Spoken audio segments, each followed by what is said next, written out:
I love you. Chính mi ta sẽ ở lệ trời khi đêm lặng san thiêng bao ra khi giấc mơ in vui nghe đủ lên sắm đó nên là mình đang có sắm cho.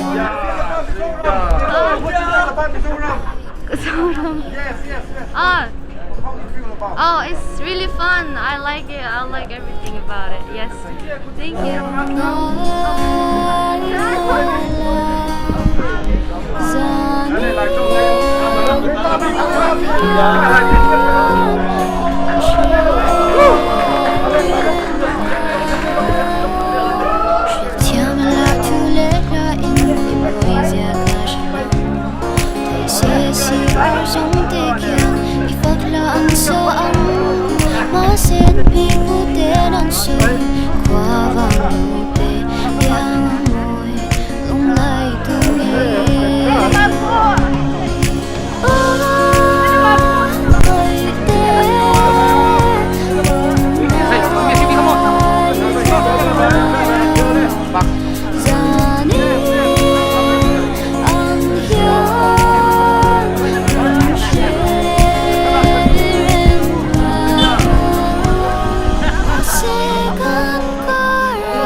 Chính mi ta sẽ ở lệ trời khi đêm lặng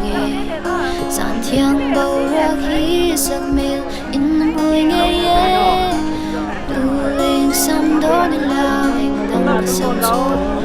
Ô vui tê không lại tu nghe.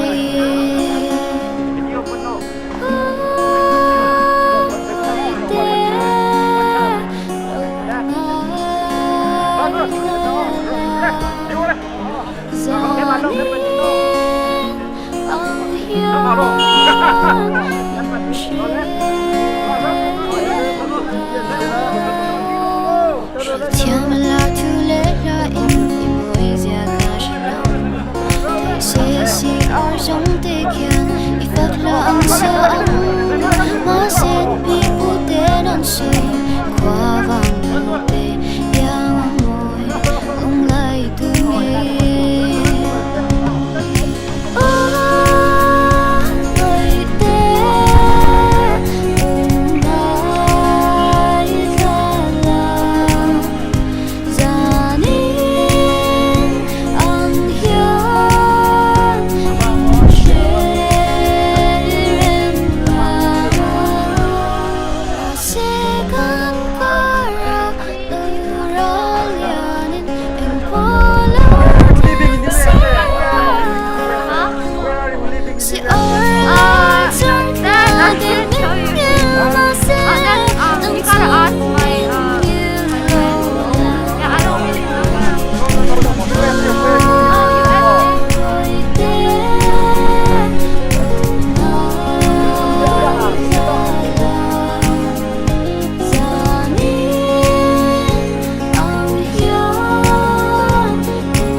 Trời khi đêm lặng san thiêng bao ra khi giấc mơ in vui nghe đủ lên sắm đó nên là mình đang có sắm trong lòng. Ô vui tê không lại tu nghe.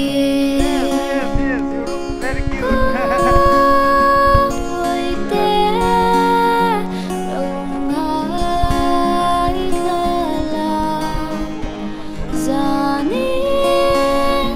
ang hiyan in chuyện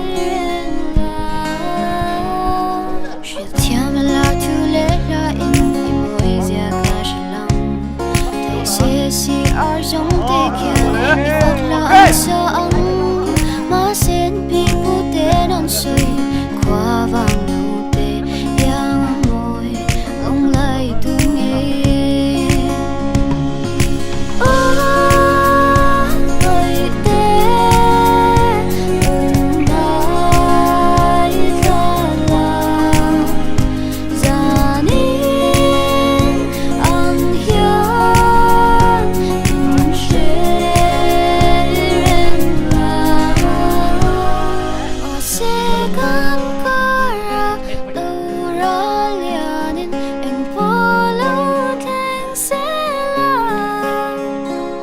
Si ở lẽ chợt là tên mình yêu mà sẽ nằm trong mình yêu lâu là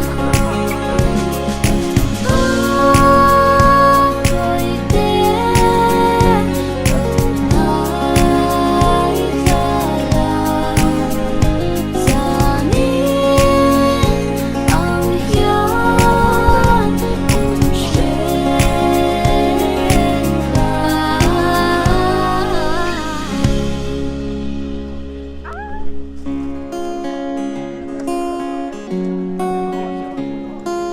Tiếng mi ta si ar le chur la tui te ang la nghe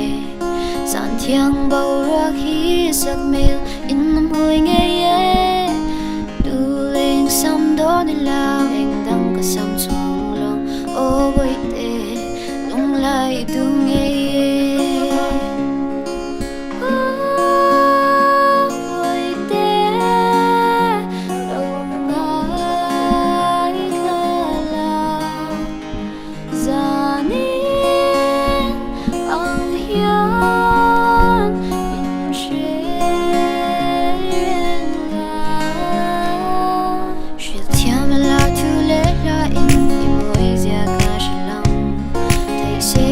Ar jong te kyan i phật la ang sa ang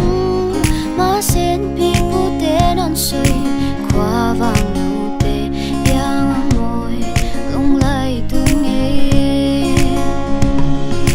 Ôi te nói ra là Gia nên ang hiếu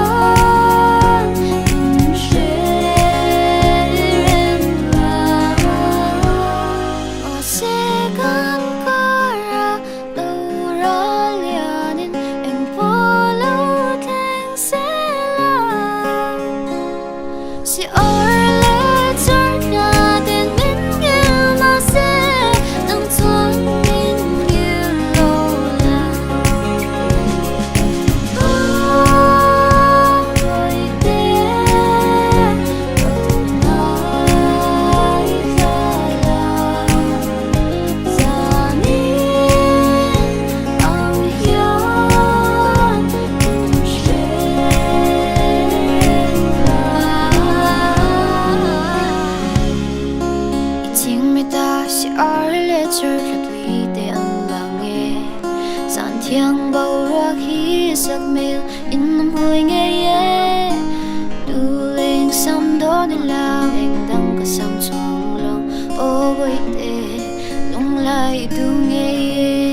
thiang bao ra khi giấc mơ in mùi nghe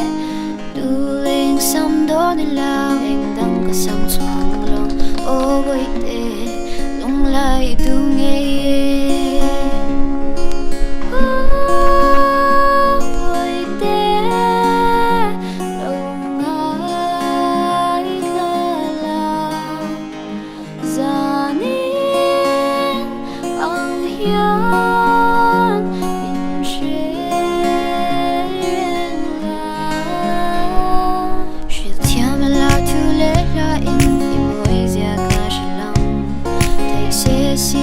trong tê kian i phật là ăn sa ăn mà sen pi pu te non soi qua vàng nụ tê yang môi lung lại tu nghe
thiang bao ra khi giấc mơ in mùi nghe du lên sam đó đi lao anh đang có sam chuông lòng ô vậy tê lung lại du nghe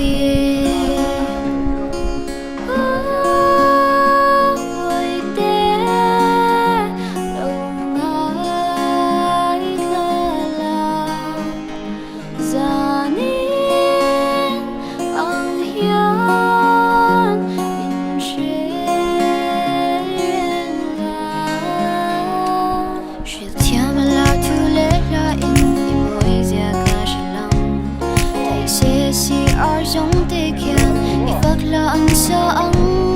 mà sen pi pu te non soi qua vàng nụ tê yang môi lung lại tu nghe vậy tê lung lại ra là ra nên ăn hiền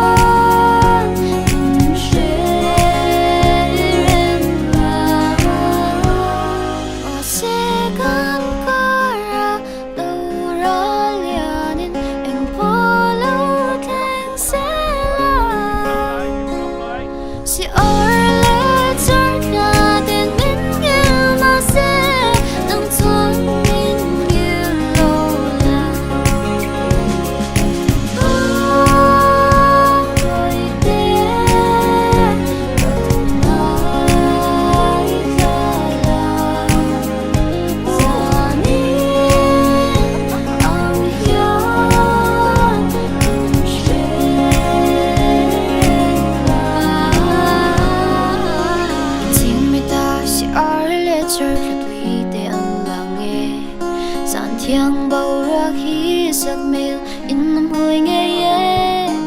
du lên sam đó đi lao anh đang có sam chuông lòng ô vậy tê lung lại tu nghe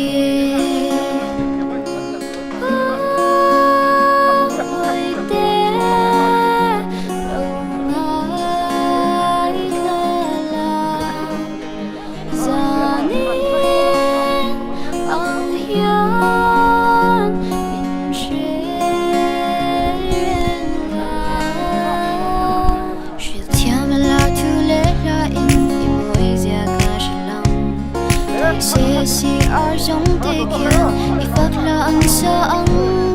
mà xin bị phụ tên non sơi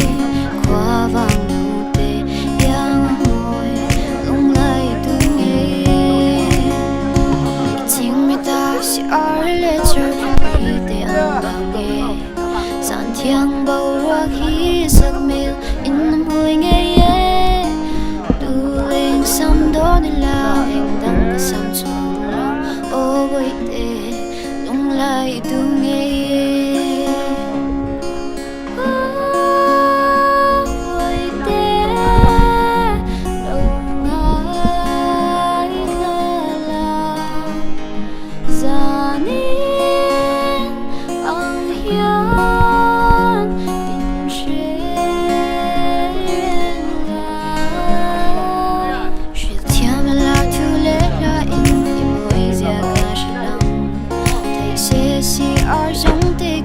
Ifat la ang saang masen pi pute non soi qua vàng nụ tê yang môi lung lại tu nghe ơi tê lung lại ra ra nên ang hiền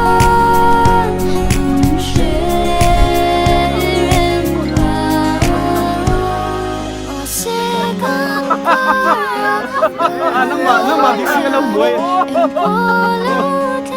subscribe cho kênh Ghiền Mì Gõ để không bỏ lỡ những video hấp dẫn.